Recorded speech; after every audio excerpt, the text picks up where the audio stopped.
Penguin Random House Audio presents Hard Lessons from the Hurt Business, Boxing and the Art of Life. This is the author, Ed Latimore. To my son Henry, simultaneously the greatest motivation for and distraction from writing this book. I took the hard way through life so that you won't have to. Author's note. When kids call me up, I say, "Let me ask you an honest question. Have your parents ever hit you?"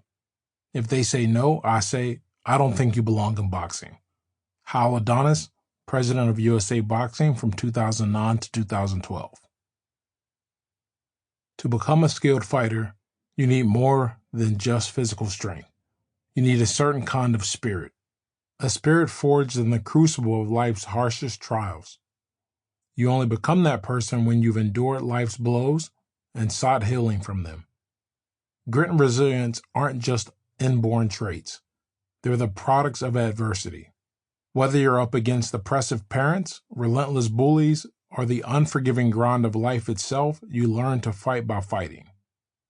This principle isn't confined to the ring. It's a universal truth that extends to every field where greatness is pursued. Great artists, business moguls, and athletes alike are often driven by deep-seated self-doubts, born from early failures and mistreatment.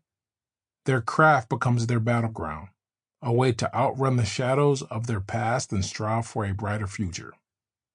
In my own journey, boxing emerged as my chosen form of therapy. But to understand why I turned to the sport, you need to grasp the depth of the pain and struggle that led me there. This is more than just a story about punching and bruising. It's about how fighting became my path to healing, strength, and self-discovery. As you delve into my story, you'll find not just a chronicle of battles fought and won, but a toolkit for overcoming your own adversities. You'll see how I transform life's brutal lessons into a blueprint for resilience, and how you can do the same. This book is about finding your fight, embracing it, and emerging stronger on the other side. Chapter 1. A hard childhood makes it easy to accept harsh truths. I was born in 1985 in Pittsburgh, Pennsylvania, and spent the first 10 years of my life in the Terrace Village housing projects in the Hill District. This was the height of the crack epidemic, and while the entire nation was dealing with the devastating effects of this new drug, poor Black Americans were getting hit the hardest. Now, I don't want to give the impression that the projects were a nice place to live before crack. You didn't move to the projects because you couldn't decide between a ranch-style house in the suburbs and a downtown condominium. Chris Rock said it best in his comedy special, Bring the Pain. Crack is destroying the ghetto? Yeah, like the ghetto was so nice before crack. Even before crack came to the ghetto was where you went when you had nowhere else to go. Crack fed the fire of violence and crime and then fanned those flames to incinerate anything in the ghetto that resembled peaceful life in a developed nation. Gunshots, gang violence, and hard drugs were the backdrop of my everyday life from as early as I can remember. When I was 4, my babysitter left out what I thought was a toy water gun. I decided to have some fun and spray it around a bit. Well, it turns out that the water gun was a syringe and the water it was filled with was heroin. One thing I've always admired about hard drug users is their unapologetic attitude toward their addiction. Years later, my mom told me that the woman who left out the needles showed no shame. She just wanted her money back. "I need some money for this, Miss Faye. That bag of your horse was 20. For my mom's part, it wasn't the woman's addiction that bothered her. It was the careless placement of drugs around a child. My mom wasn't indifferent to having a drug user babysit. She just chose the lesser evil, leave me home alone or let the neighborhood junkie watch me. I've always made a lot of jokes about drugs in the ghetto. 17th century French playwright Jean Racine once wrote, "Life is a comedy to those who think and a tragedy to those who feel." My sense of humor is how I cope with the residual trauma from my childhood. I figure I can either laugh a little or cry a lot. I choose to laugh. After the argument about the wasted heroin, my mom had to find a new babysitter. Choosing not to work and instead relying on welfare, food stamps, and child support was always an option, but it was easily the worst one. Food stamps can only be used for food, and hardly enough of it to support a family. The only reason I got 3 meals a day was because I relied on free lunches during the school year and community meal programs during the summer. This was in addition to our bi-weekly trips to the food bank. We lived in subsidized public housing projects. We didn't have to pay for utilities, but the rent was based on my mom's income. So no matter how much my mom made, she would be left with roughly the same meager amount of money after living expenses were taken care of, and that wasn't ever enough. My mom had no degrees or certifications, so she couldn't get a higher paying job. However, she had learned how to type, so she used a temporary job agency to help her find work. This helped a little when she got an assignment, but getting a job meant her monthly food stamps and welfare benefits decreased while the monthly rent increased. People think that going on food stamps and welfare is a free ride to an easy life, but once you get stuck in that system, it's difficult to escape. Furthermore, government assistance is not a lifeboat that will float forever. Recipients eventually exhaust their benefits, and after that, eviction comes. If you get evicted from the projects, your options are either staying with family or becoming homeless. As a result of this dynamic, most people in the projects take up side hustles that the government doesn't tax, like babysitting, drug dealing, or selling 40-ounce glass bottles of malt liquor.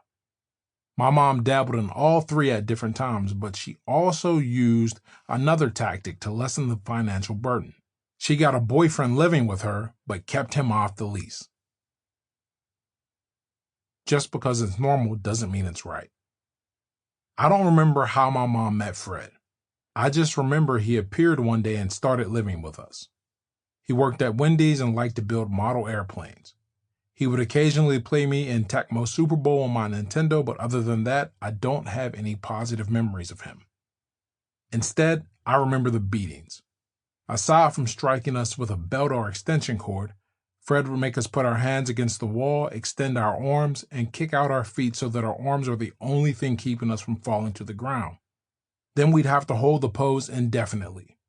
He beat us if we bent our arms or dropped to a knee. I grew up thinking these types of beatings from Fred were normal for two tragic reasons. Everyone around me received similar beatings, and my mom often beat me worse. The popular saying was, a hard head makes a soft ass, meaning kids who don't listen got beat. It's the ghetto version of spare the rod, spoil the child. The problem with beating young children is that they can't make the connection between the pain and what they did wrong. It only makes them fearful of adults around them. This type of punishment doesn't teach a kid anything but how to be afraid, and it sets them up for failure later in life. Even if children could make the connection, beating them doesn't teach them anything about how to behave correctly. It only teaches them that violence is the way to get what they want. Proponents of physical discipline often call them spankings, but at least in the hood, we didn't grow up with any illusions. Everyone I grew up with called these acts exactly what they were. We weren't spanked, we were beaten. Spanking sounds harmless and innocent. When you hear spanking, you think of someone putting a young child over their lap for a few open palm slaps to teach them the error of their ways. Worst case, the image that comes to mind is of the child being hit across the ass a few times with a belt. That is not what I experienced, nor was it the experience of many children I grew up around. My sister and I were beaten with everything from belts and extension cords to plastic bats, and as we got older, open-handed slaps and plastic hangers. Once, my mom was pissed that I hadn't cleaned up my room, so she started throwing all the stuff at me that I hadn't picked up. One of those things was a snow boot, and she launched it with all the fury of an out-of-control woman under the heavy influence of alcohol. It landed squarely on my brow and opened a cut that I should have gotten stitched up, but my mom wasn't going to take me to the hospital for a wound that she had inflicted. Whenever people asked what happened, I told them that I hurt myself during a rock fight with the neighborhood kids. This wasn't unbelievable, as I often had rock fights with other boys as a game. It was a dangerously stupid way to pass the time, but it was fun. We were all used to getting beat up at home, so getting tagged with a few boulders while talking shit never seemed like a big deal to us. Of course, when you play stupid games, you win stupid prizes. Play stupid games, win stupid prizes. Sample complete. Ready to continue?